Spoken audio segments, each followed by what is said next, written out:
nous allons parler aujourd'hui du bouclier de la foi.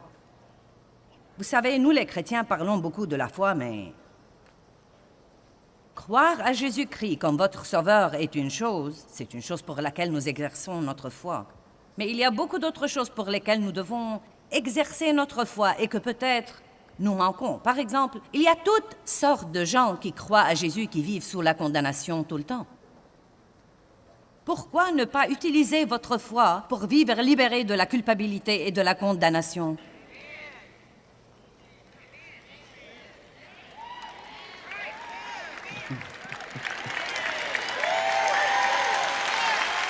Si vous croyez que quand vous avez demandé à Dieu de vous pardonner vos péchés, qu'il les a éloignés de vous autant l'Orient est éloigné de l'Occident, qu'y a-t-il pour vous sentir toujours coupable?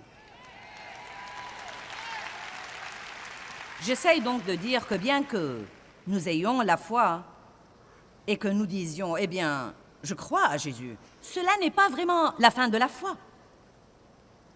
À partir de là, nous sommes censés apprendre à vivre par la foi. Le juste vivra par la foi. Nous sommes justifiés devant Dieu par la foi. Nous sommes sanctifiés par la foi. Nous sommes rachetés par la foi.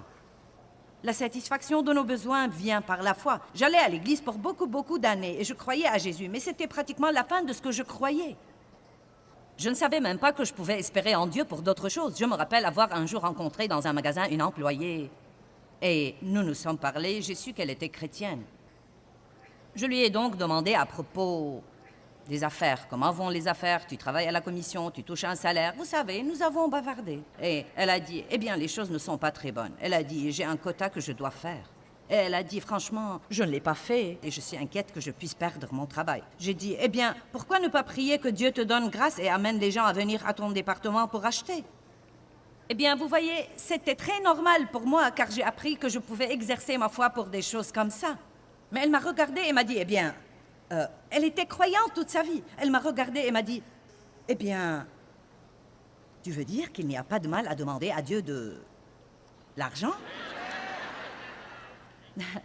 Donc, voilà, elle était chrétienne, elle allait à l'église tout le temps, elle croyait au Christ, mais elle ne savait pas qu'elle pouvait exercer sa foi pour quelque chose aussi simple que de pourvoir à ses besoins ou pour que Dieu amène les clients dans sa direction. Il n'y a rien pour lequel nous ne puissions pas prier, aucun besoin que nous ne puissions faire connaître à Dieu.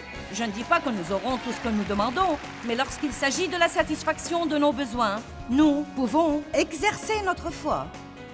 Mais vous voyez, elle doit être exercée.